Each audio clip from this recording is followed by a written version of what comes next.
I like geometry, so I combine like geometry in tactile for shapes of the hand with some visual reference in the fingerboard. Today's guest has been recommended so many times, and finally it happened, and it happened live at the International Society of Bassists 2019 convention. I'm Jason Heath. This is Contrabass Conversations, and today's guest is Fausto Borem. I think he was the second person I chatted with at ISB 2019. Such an interesting artist. He's doing so many interesting things in the bass world. We dig into that in this short but meaty episode. I want to give a quick shout out here at the beginning to our sponsors, Upton Bass, Modacity, D'Addario Strings, Steve Swan String Bass, The Bass Violin Shop, A440 Violin Shop, and Colstein Music. Thank you so much, and here we go with today's episode.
Fausto, nice to meet up with you in person. So we're here at ISB 2019, Indiana University. Welcome. When did you get in?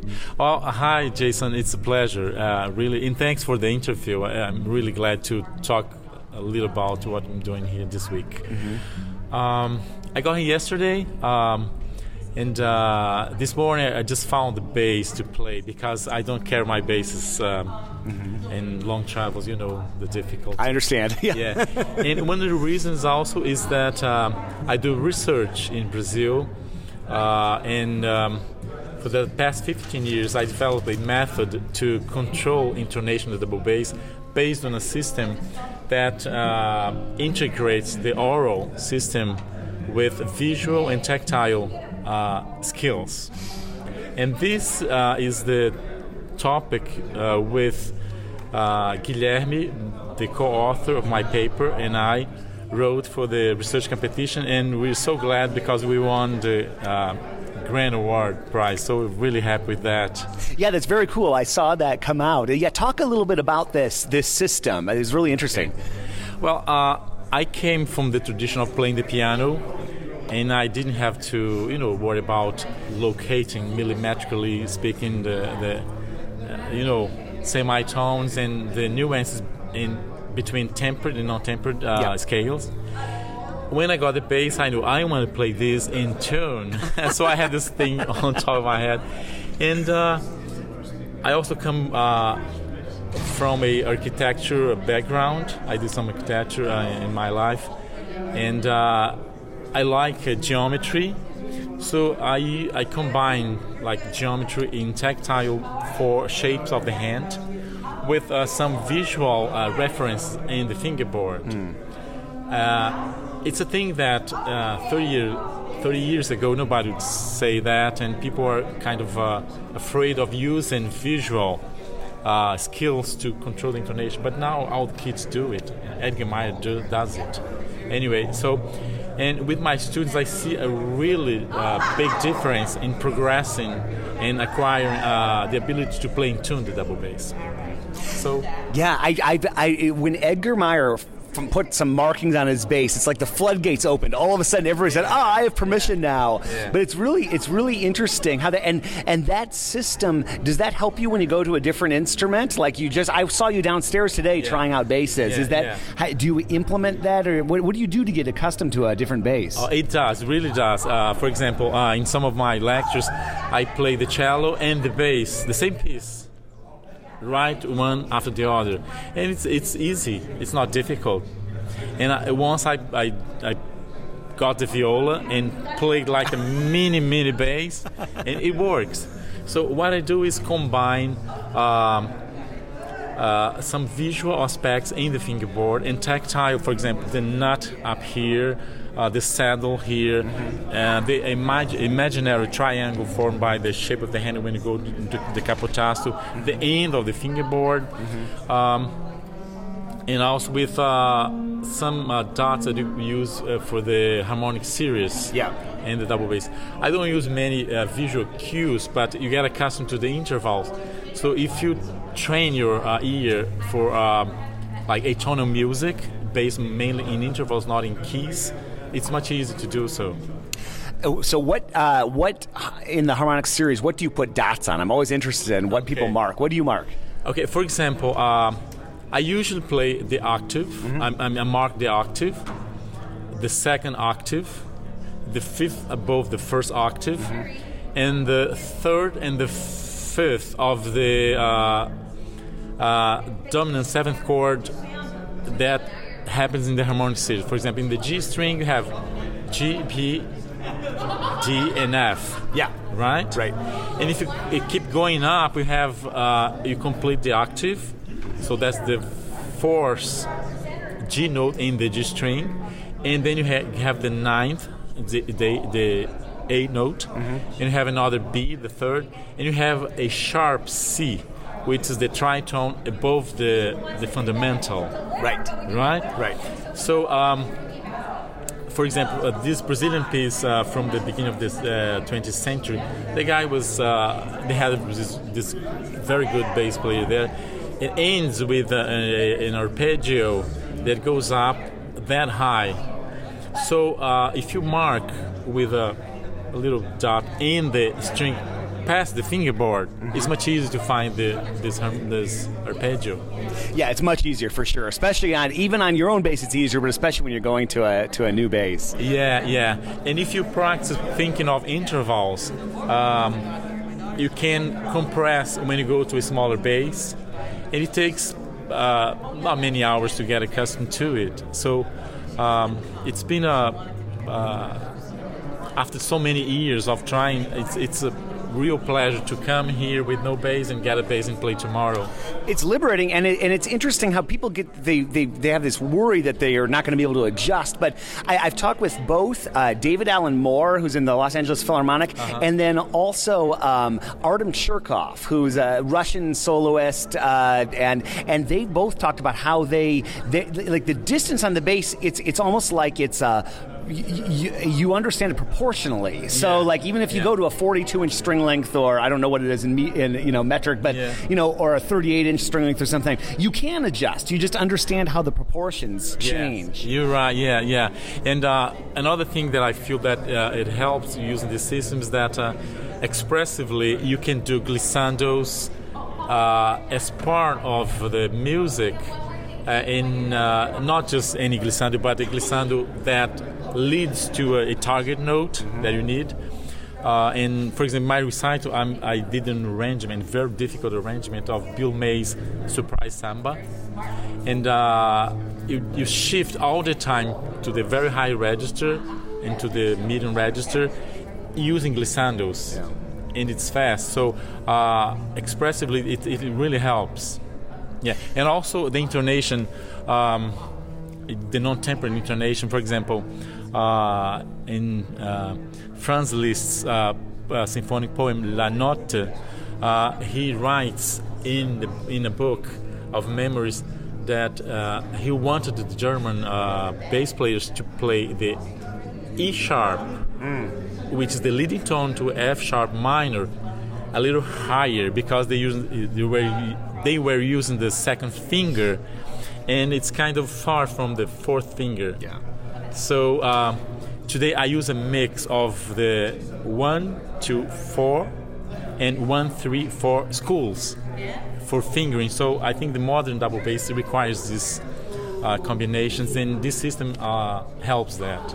I had a great conversation with another Brazilian bassist, Alex Ritter, about 1, 2, 4 and 1, 3, 4, and depending on the harmonies, like where the leading tone's going, or if you're going from the fourth down to the major third or something like that, depending on the context, right? It's very interesting. Yeah, I usually my approach is for semitones, for half steps, use adjacent fingers. So neighboring fingers usually works much better than skipping a finger.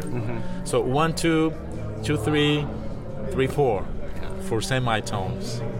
So, here in the States, we still have the Simandl method has been so popular for so long, but that is, I again bring up David Allen Moore. I was just watching a video with him talking about his hand position and how really, for him, 2 and 3 really are kind of equal in the middle of the hand. So really, the whether you're using 2 or 3, it really is a similar experience. I think we're just trained to think of it differently because maybe of the Simandl approach that still is fairly popular. You're right, yeah, that's right. And even inheriting a tradition of the electrical bass, I like using 2 and 3 sometimes, like here in extensions especially.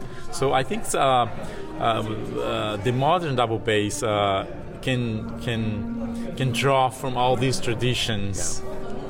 I don't like the idea of one school of double bass, just a big mix. No, I agree. And I think that more and more people are drawing from more and more different schools of thought on the bass.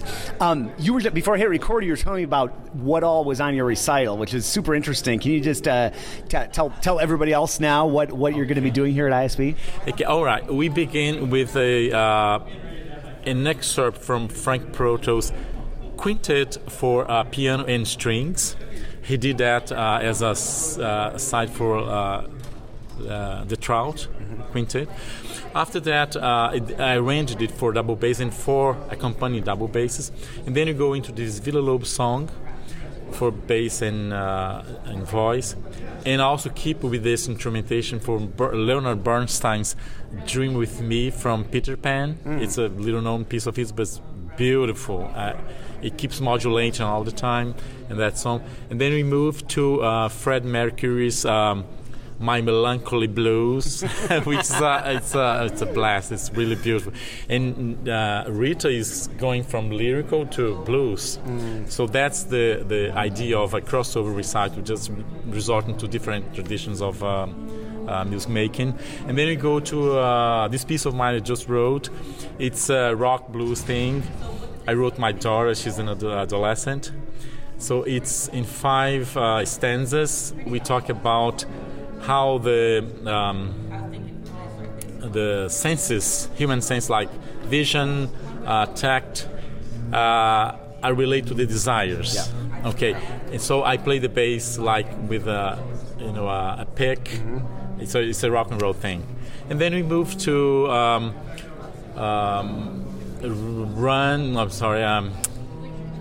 Sun and Rain from Brazilian Chico Buarque. It's a blues. And then we have another piece of mine, Sunset Blues, so a lot of blues. And then we go into the repertoire with the piano. So the piano comes and we play a trio by this Brazilian girl with a famous poem by Cecília Meirelles. And then you go to another Brazilian song and into the last piece, which is Bill May's Surprise Samba.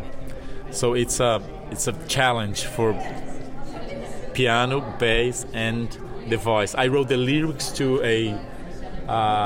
this piece. It was only instrumental by Bill Mays, and we have improvisation, we have avant-garde techniques in that one.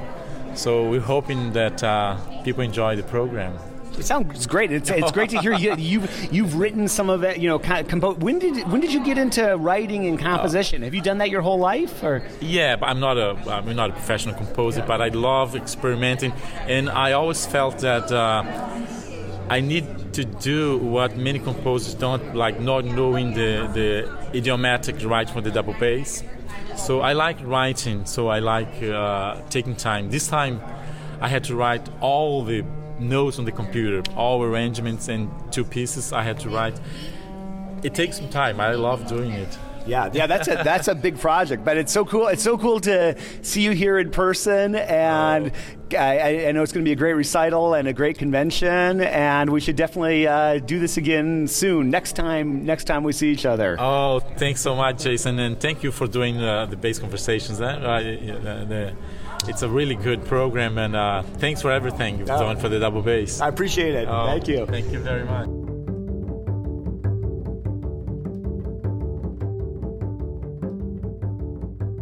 Fausto, thanks for chatting. And again, congratulations to Fausto for winning the grand prize for the research competition, Intonation in the Performance of the Double Bass. And I will link up to that so you can learn more about that. And if you'd like to connect with Fausto or me or any of the other guests we've had on this podcast, as well as thousands of other bassists, like-minded bassists, curious bassists, we have a community on Facebook, the Contrabass Conversations community. You can search for it, or you can go to contrabassconversations.com/community. And topics are coming out there daily, and I'll see a topic come out and I'll see 20, 30, 40, 50, 60 comments. Everybody helping everybody else out. It's a really beautiful community, and I get so many ideas for the podcast from that too. So definitely join if you haven't yet. Contrabass Conversations is produced by Michael Cooper, Steve Hinchy, Trevor Jones, and award-winning bass maker Mitch Mooring. Learn more at mitchmooring.com. And thank you to Krista Copper of the Backstage Creative Podcast for her work cataloging and organizing everything we talk about here on the podcast. I'm your host, Jason Heath, and we will see you again soon for more life on the low end of the spectrum.